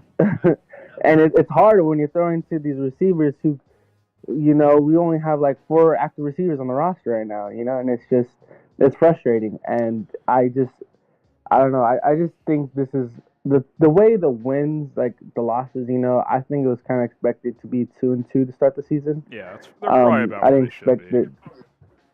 Exactly. And, you know, I hope this field makes the jump, but to be honest, I'm not even – I'm going to watch every game, you know. I'm going to hope we win. But winning is not, I don't think, the priority. Yeah, we need like, to see, I don't think we need to very see Fields possible. grow. And if you win while doing that, that's awesome, right? You know, that's – Yeah, exactly. It's just, you know, I'm just saying, like, this passing has to jump.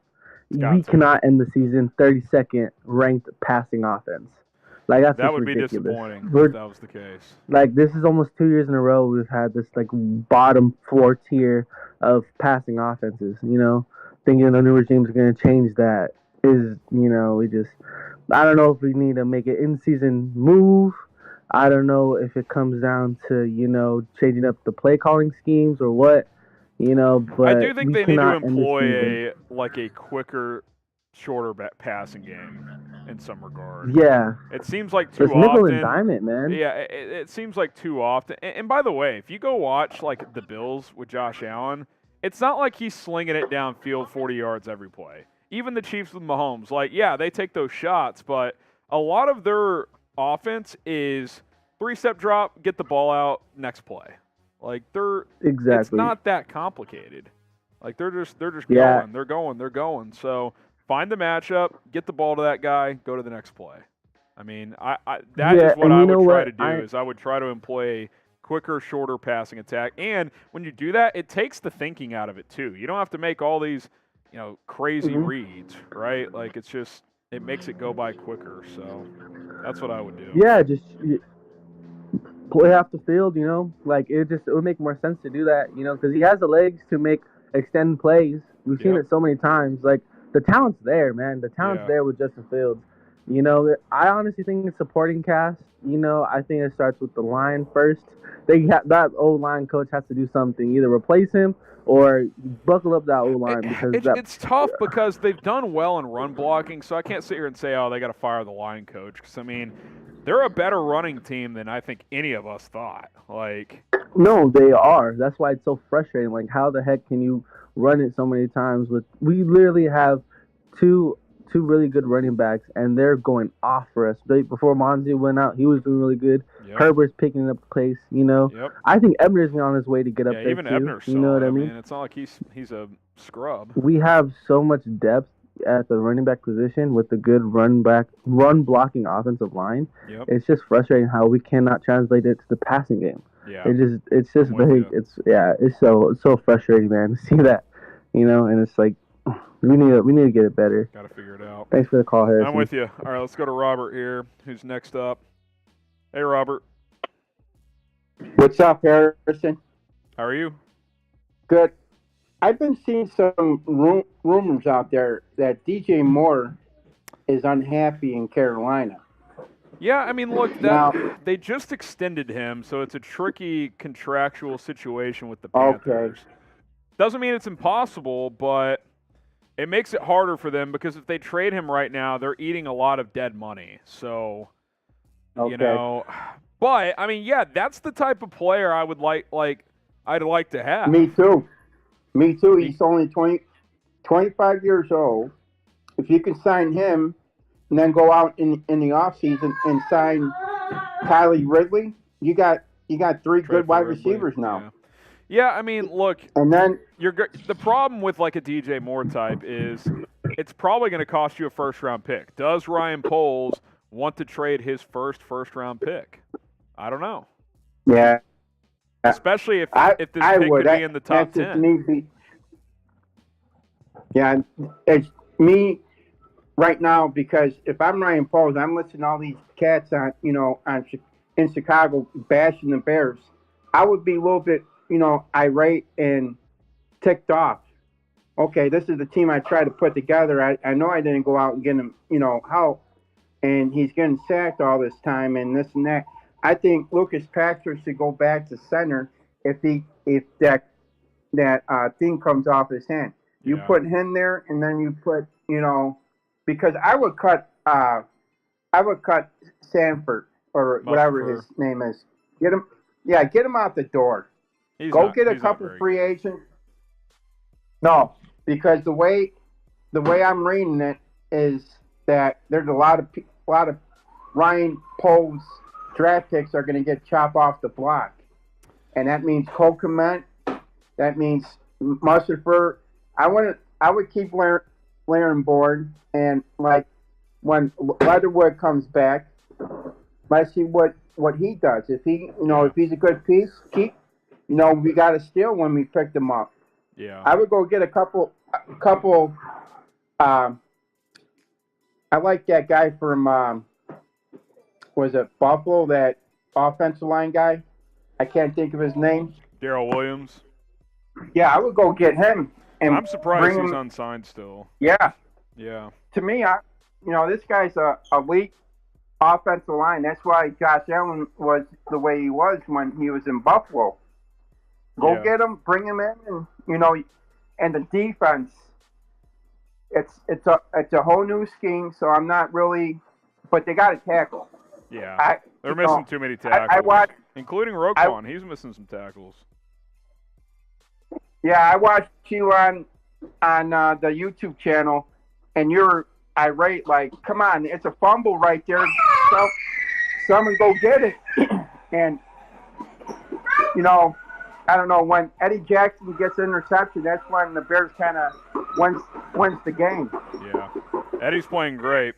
All right, we got to go to the next caller. Appreciate it, Robert. Let's go to Daniel here. What's up, Daniel? Hey, Harrison. How you doing today? Doing all right. Hey, I'm sure just like yourself and all the Bears fans out there, really frustrated with the game this past weekend. Yep. Think it was what I look at it is, I mean, I know we're only 4 games in the season, but I think you kind of have to look at maybe the players that are there and the new scheme they transitioned into, primarily on defense.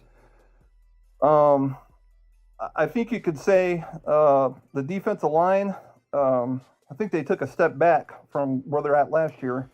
Yeah, I would agree with that. And maybe that's surprising. Maybe it's not. I mean, I would say it's probably not super surprising. Number one, I don't think we thought Robert Quinn would do what he did last year. I thought he'd be a little better than he has been, but I didn't think we were going to see 18 sacks again. You lose Bilal Nichols, Akeem Hicks. Those guys had some injuries, but, it's not as talented of a group. I won't even throw Khalil Mack in there. He only played 7 games last year, but yeah, I would agree. And Al-Qadim Muhammad has been a major disappointment. I don't know why he continues to out-snap Travis Gibson. I don't agree with that. Yeah, and it's like you got these pass rushers, but if they're pure pass rushers and they can't defend against the run, it kind of makes you wonder about the scheme. And then you look at the offensive line. And yeah, I know injuries happen, but you can't tell me Musafir. I know you can't tell me. I know his versatility. He's got that center guard versatility, but you can't tell me like Alex Bars or somebody else wouldn't be a better fit and would come just as cheap. Yeah, I mean, look, like here's the deal with Mustapher. Like, I'll defend him in the sense is that clearly he's a hard worker. Otherwise, he wouldn't stick around as long as he has. Coaches clearly like him, but on the other side, he's not a starting caliber center. Like, he's a backup. Now, all these people saying, cut him, he sucks, he shouldn't even be in the NFL. Like, I think he should be on the roster as a backup, but he should not be starting as many games as he has the past couple of years. Right. So, I agree. So, hopefully, Lucas Patrick can get back in there and start snapping the ball. Hope so, because, but it sounds like he's going to play left guard at least this week with Whitehair out, and then Mustapher at center and Jenkins at right guard. So, I guess the one positive is no more rotation at right guard. We'll get to see Tevin Jenkins play the whole game, finally. So, all right. Let's go to Paleo. Thanks, here. Harrison. You bet. What's up, Paleo? Talk to me. Hey, Harrison. I'm in school right now, so I missed your live YouTube show earlier, but I guess I just give my 2 cents on the Justin Fields debate of whether or not the guy or not, and Bears potentially drafting a quarterback next year and whatnot. My defense against getting rid of Fields is because this is a new offensive scheme and he's still learning it, arguably, still trying to mesh with Luke Getsy, and the supporting cast around him isn't that great. To play devil's advocate, if the Bears really did draft a new quarterback next year, say Bryce Young or whoever, who's to say that stuff doesn't improve and we're back to square one with said new quarterback trying to get to know Luke Getsy and we're still struggling? Like, wouldn't you rather keep Fields so that he at least has a year in this new system under his belt and just build on that for next year? Yeah, that's kind of where I'm at, because I'll add another piece of that component. Okay, you draft a quarterback in the first round. Well, that means you don't have that first-round pick to build around that quarterback. Like, yeah, you can still build around him with second-round pick, third-round pick, free agency, but you're kind of battling sure, let's get another quarterback if we don't see Fields as the guy, but you're losing a premium pick to build around that quarterback. So you're kind of fighting that battle. Yeah. Like, I would rather not draft a quarterback next year, draft an elite player in the first couple of rounds, lineman, receiver, whatever, sign a few of those guys, and then if Fields isn't the guy next year, you still have your draft capital for the next year. You can draft the quarterback the next year. You know what I mean? So, like, and again, even another component, if you draft the quarterback next year, is it's a rookie. The chances of the rookie coming in and, maybe it's better than what it's been with Fields, but the chances of the rookie coming in and just all of a sudden lighting the world on fire aren't great. It doesn't happen that often at quarterback. There's a reason the Chiefs sat Mahomes his entire rookie year. He wasn't ready. It just doesn't. Yeah, I agree. And, So I'm and, with you. Given I what would we rather have right now, Oh, sorry, go ahead. No, you're good. Okay, I don't know, let's say the supporting cast doesn't change next year and we move on from Fields. Who's to say Bryce Young? Who's to say Bryce Young or C.J. Stroud? Sure, they're studs in college like Fields was, but who's to say Bryce Young or C.J. Stroud wouldn't struggle in this scheme the way it is right now? I feel like if you plucked out Fields right now and put in Bryce Young, I feel like he'd probably struggle. I agree with that. And I'll say this too. It doesn't mean it's going to be better or worse for C.J. Stroud, but I watched Justin Fields a lot at Ohio State, and I've watched Stroud a lot at Ohio State. I'm pretty confident in saying that Fields has put together better college tape up to this point for Stroud. Now, Stroud's a good player, and he's a good prospect, but I don't think, he's a better prospect than Fields at this point. So, if you dump Fields and draft Stroud, that feels weird to me. I don't know if that's if you're really doing anything different. And by the way, Stroud does not have the mobility that Fields has. He just doesn't. So I don't know. I feel like Fields is a lot more proven. Yeah. Like Fields at Ohio State was a lot more proven than Stroud, and then I don't know, like back to the whole idea of it being dumb to draft another quarterback. I feel like that would be the Ryan Pace move if Pace were still here. Yeah. Yeah. And I feel like, and I like to think, while we sometimes question the decisions Poles has made and whatnot, I still like to think that Ryan Poles is a lot smarter than Ryan Pace. And I said this earlier, and you said you may have missed it. So we can't judge Poles at the earliest until after next offseason, because all these people are like, well, he didn't spend a lot of money this year. Well, what was he supposed to do? Now, could he have gone and gotten a guy like DJ Chark? Yeah, he could have done that, and that would have been nice if he did something like that. But it's not like there were major moves he could make. He didn't have a first-round pick for draft capital to trade. He didn't have he took on dead money because he was trying to clear up the books for the future, which I actually agreed with. So, like, I think we have to give it through next offseason to see what he's willing to do with this $100+ million in cap space. Now, if they don't make big moves around the quarterback and the same stuff happens next year, I'll be like, okay, yeah, I don't agree with what he's done. But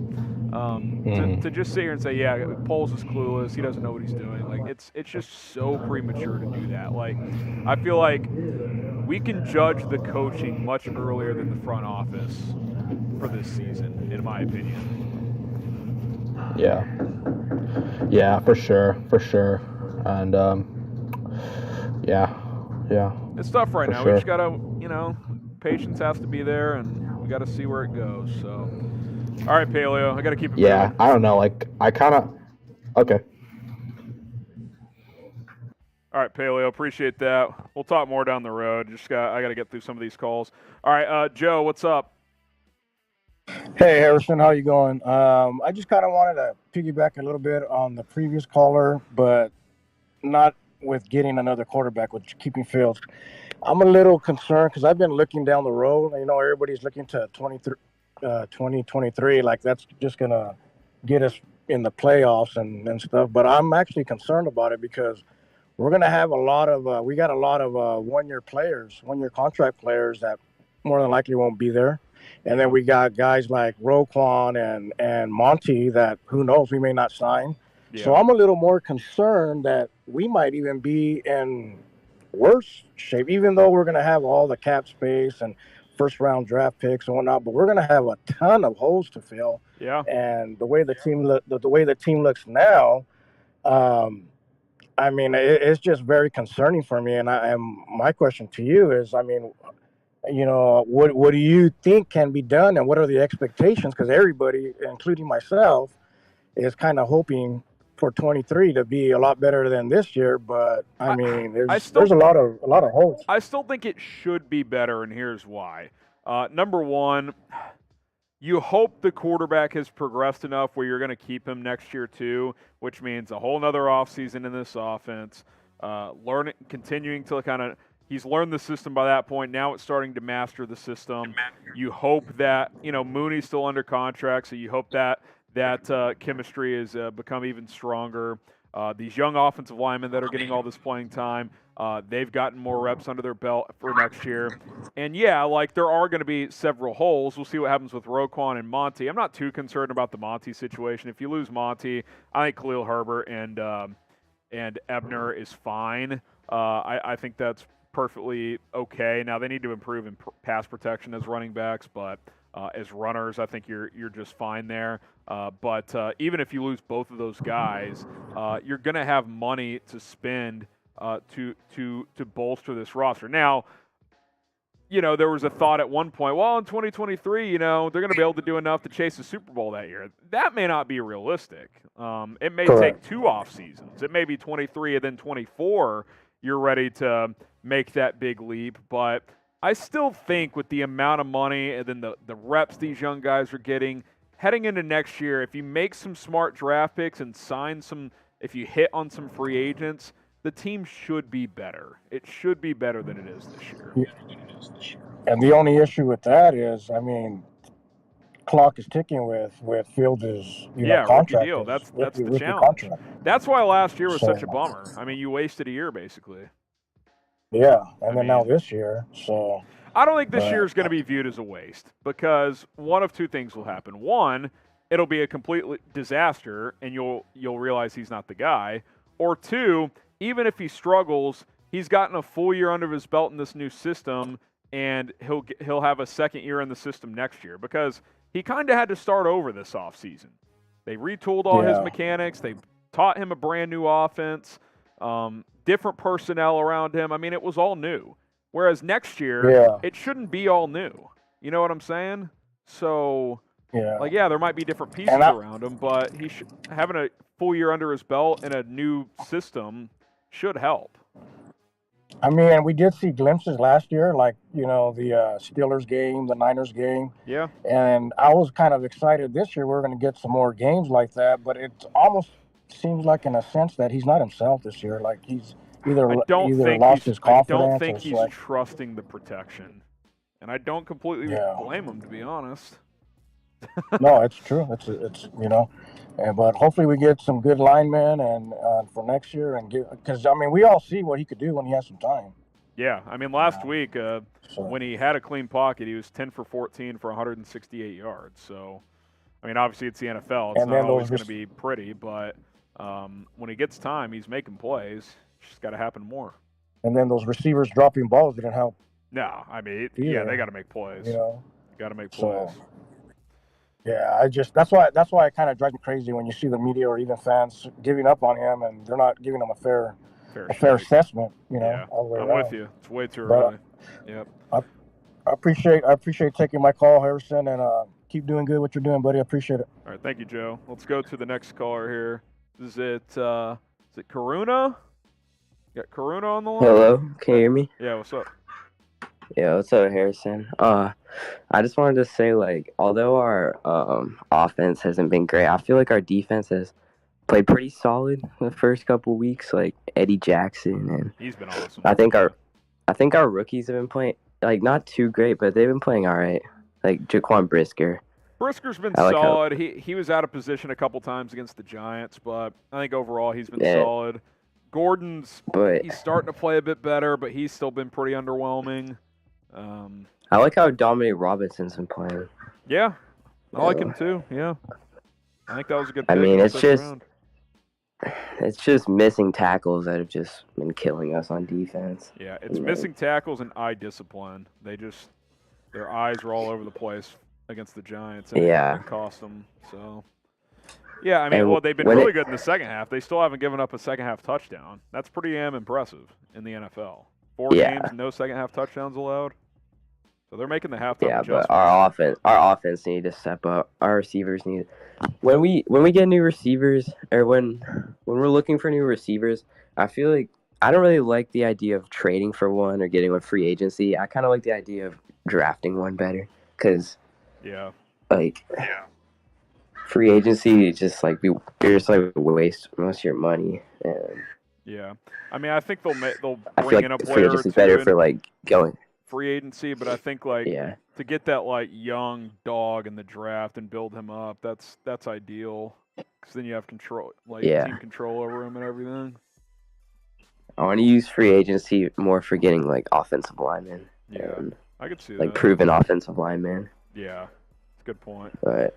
And also I was I mean, this week's probably going to be a loss. I mean, we could maybe get a win, but I doubt it. But I mean, Washington and then New England, those are 2 games that we could win. Yeah. I mean, the schedule still is it's not it's just crazy hard. I mean, you got the Lions twice. They're better, but they're still not great. Commanders, you just mentioned at home. Thursday Night Football, home game. Typically that favors the home team. Patriots, it's not an impossible schedule. They're going to win more games. Now, are they going to go win 10 games? Probably not, but people acting they're going to go 3-14. I mean, they've already won 2 games. They're not could they squeeze into a bye or a playoff spot? A wild card? It's possible. Yeah, I mean, I made the analogy to Philadelphia before the year where the Eagles started 2-5 last year. Quarterback was struggling, and then they rallied in the second half to make the playoffs. I could see it. Yeah. The NFC isn't crazy stacked, so I think they could have a chance. But let's see how they play the next couple weeks before we talk playoffs. We gotta win all of our. We gotta win all all of our home games. It looks like we've been playing a lot better at home. Definitely playing better at home. And that makes sense with a young team like this. That's something I haven't talked about enough, is like they've had better energy and just better everything at home. And I think that just comes with like being in this league, like early on as a young player on the road. It's like, this is a totally different deal. So hopefully they'll start, another opportunity on the road this week against Minnesota. Hopefully they'll play a little better. This game's gonna be bigger than people think. If the Bears can get a win this week, that'd be huge. It's huge. For like moving forward. Yeah, I agree. All right, I'm gonna go to Eric here. Eric, you're next up. What's up, Eric? Yo, what's up, Harrison? How are you doing? Doing all right. I just wanted to ask you a quick question real quick.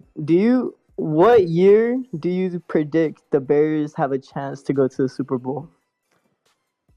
I know it's a crazy question. I mean, yeah. Like, if things go right, you mean? I mean, give or take. I would say it feels like 2024 would probably be like the most realistic. Like, you hope Fields progresses the rest of this year. 2024. Next year, like, you spend some money, get some draft picks, you improve, you make the playoffs. Then the year after that, you get more pieces in the draft. Fields is in year 4 by then, and, Do you think he'll still have Fields by then?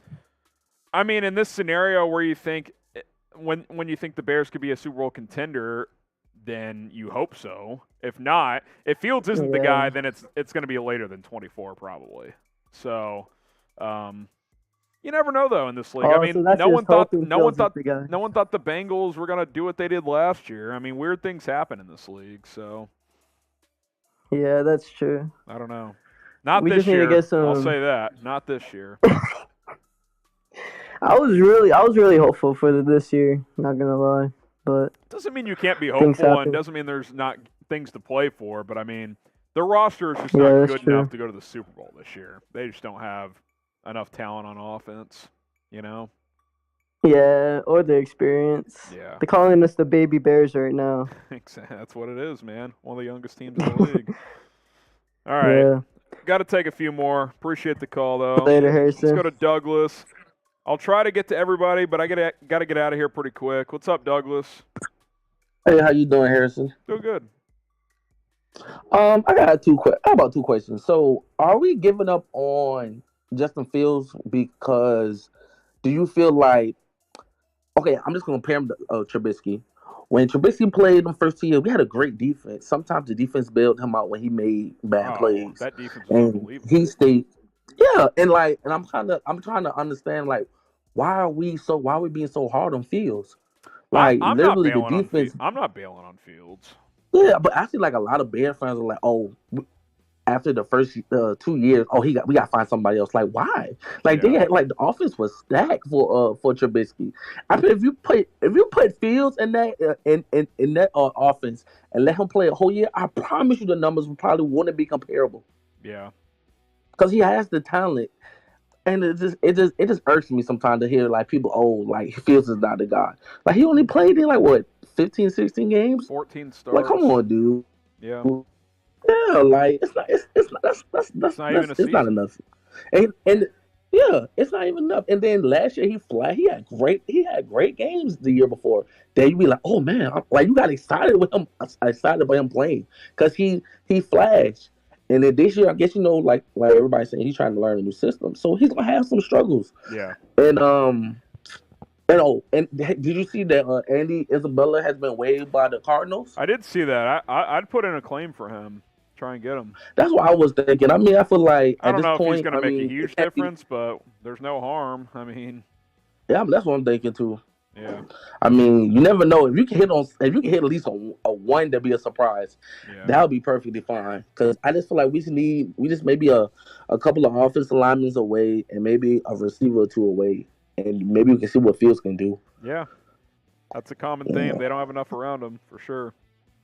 Yeah, they definitely don't. All right, but congratulations on the baby as well too, Harrison. Oh, thank you, man. We're excited. Be excited. Appreciate that. All right, couple more here. Let's go to appreciate that, Douglas. Got Nicholas. All All right, these are the last callers that we're going to get to. So Tony's going to be the last one, and then we're signing off. What's up, Nicholas? Hey, what's going on, Harrison? How you doing, man? Doing all right. All right, cool, man. I just had a couple points that I was thinking about this during this beginning of the week. So when it comes to what we have around Justin Fields, because I hear a lot of people saying it, and I've said it myself. In the beginning, in this offseason, you would do what you call-ins and on your podcast and stuff, and we talk a lot about how he drafted it, because not a lot of people liked initially how he drafted it. Now hindsight's 2020, hindsight being 2020, stuff like that. We can see that he probably should have put a little bit more pieces, but a lot of people did say during the draft they didn't like that he drafted a bunch of defensive players. Like Brisker's a stud. I'm not gonna lie, Brisker's gonna turn out really, really, really good. He's gonna be good. Like when I look at Velus, he's not gonna contribute anything to the offense, but I'm sorry to tell you guys, just because he hasn't been practicing, and he wasn't known as a route runner anyways in college. Yeah. And that's not what we need for him right now. Like, and first of all, I'm not going to be too hard on him because he dropped a punt, but in terms of receiving, he's just not going to be the guy that we think he's going to be. And then we drafted I can't remember the name of the cornerback. Again, hindsight being 2020, we didn't need him. We should. Like, he's all right. He's not that good to the Velus pick will be interesting. The Velus pick will be interesting to look back at, because you're right. He's not like this pure route runner technician guy, but I think they viewed him as this explosive playmaker, not only on special teams but within the offense, that could take jet sweeps, take quick throws, run deep routes. Sure, he can't run the full route tree, but he, every couple games hits a home run for you and it changes a game. Obviously, he played 0 snaps on offense last week because he just hasn't practiced. I do think you got to get him on the field at receiver and just see what he can do, because, let's be honest, I mean, the guys who are playing are not exactly lighting it up. It's not like if you give Dante Pettis snaps to Velus Jones Jr., the offense is going to fall off a cliff. Like, let's at least see what your third-round pick can do, and if he's not that guy, he's not that guy. But I hear what you're saying. Like, he was not viewed as like this, future number one receiver in the NFL. That's not what he was coming out of college. Yeah, I don't know. Like, I feel like there was you don't really.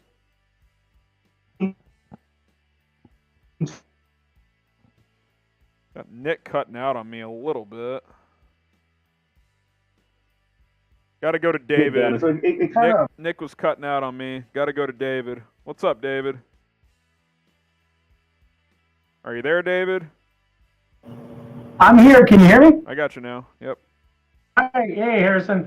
Hey, first and foremost, man, I know you're in Dallas, right? I never understand why you don't come out to the Bear Bar in Richardson and join us. But congratulations to you and your wife on your baby. We should set that up sometime. I can't do it during the game because I do the watch parties, but I could come out there for I could come for like a Sunday night game or like a college football Saturday. Yeah, man, I've been in Dallas for 25 years watching Bear games with the same guys all this time. And, I'm listening to some of the callers here, and we're talking about, picks that we've missed. And it's got to be the same. It's the same old thing, like with the Kyler Gordon pick. I think George Pickens was there. And to me, anytime it's obvious, we never pulled the trigger. I mean, we were watching the game this week at the bar and saying, this goes back to the years when Troy Polamalu was on the board and we traded down and took Rex Grossman and that lineman out of Penn State, Michael Haynes. So I'm just going to say, it just seems to be a theme with the Bears. They always go defense. Whenever the obvious pick is there, we just when we should go right, we go left. And it's frustrating as hell, Yeah, I do wonder if there were some like deep rumors that George Pickens had off the field character concerns, and I wonder if the Bears were one of the teams that just weren't going to draft him. You know what I mean? Like, I don't know how much truth there was to him, but it's Ryan Poles. It's Ryan Poles not wanting to be locked into a player like his Kevin White, like Ryan Pace was. He made the Kevin White pick, and it was, to me, the Kevin White pick was a coin flip. Yeah. It was all metrics and not really tape, and it burned him. It burned him from day one. But I will say, as close here, is that to the younger Bear fans here that are like, why are Bear fans? Because this is Bear Nation. We are the most toxic fan base when it comes to immediate results. So listen, we gave. I'm full steam ahead on Justin. I'm going to support him just like I supported Mitch for 5 years. We just got to give him time and give him weapons. And I think a good metric to put him against is look at Jalen Hurts. Yeah. Look how many years it took Jalen Hurts. Yeah. And and the weapons to be, and then look at him now. I think that's what Justin can be if we give him time. Hey, David, you should DM me the info for that bar in Richardson at HGramNFL on Twitter or Instagram. Send me a DM. Maybe have before. You haven't answered me, but I'll DM Sorry you again. If I haven't. I get a lot of them. I miss some, but DM me again. I don't care which app. I check them both. I may not get back to you right away, but in the past with a couple of our other channels at Chat Sports, we've done on-site watch party. So if we could work something out with that bar, maybe we could do something for a game later this year where I come out there. Yeah, because that bar is strictly a Chicago Bear, Texas A&M bar. Is it big enough Is it big enough for me to set up and do a watch party there? Absolutely. I mean, it's you can. I'll just tell you right now. It's called the Winged Nut in Richardson, off of 75 and Campbell. I'll look into it. Message me. I'll look into it, and that'd be fun, man. I'd love to do a maybe. You know when we should do it is when the Cowboys are in town. Yeah, well, I'm going to the Cowboy game. Oh, you're going I already to the got game? my tickets. All right, maybe I'll pick another game because some Bears fans will probably go to that game. So. Oh yeah, we're already planning a meet and greet for all of us Twitter guys to go to that game. But right, I'm going to be there. All right, cool. Well, message me either way. We'll look into it and we'll see what we can come up with. All right. Thanks, Harrison. All right, there he goes, David. All right, 2 more. I told Tony he'd be the last. I'll try to fit Keenan in, but we'll see where we're at in time. Mike, you are on the line, my friend. Hey, what's going on, Harrison? What's up? What's up? Man, I know like the previous callers were talking about the draft picks and all that. I don't really take too much stock in that because I mean all teams miss every year. Yeah. You know, it's just not specific for the Bears. But I will say this: I think a good plan moving forward, definitely to address the wide receiver position. Someone mentioned before, we should really try to do all we can to get T. Higgins. And I know he has another year, but maybe if we could throw a trade, I would give a first-round pick. And if Ryan Poles, if he plans on taking a wide receiver with the first-round pick next year, I mean, how many of those guys will be better than T. Higgins, right? Well, Higgins, he's got another year on his contract, I believe. Let me see. I'll double-check. But people keep bringing up Higgins to me. I think he's got one more year. Yeah, he's under contract through next year, so 2024 is the earliest he's available. Are you there, Mike? I think I lost Mike. Can you hear me? There you are. I got you. I said we. That's why we should trade him and extend him. Trade for him, okay. Trade for him. Yeah, because like I was saying, even though none of the wide receivers coming out next year in the first round are standing out to me like the previous wide receivers like Chase or Jefferson.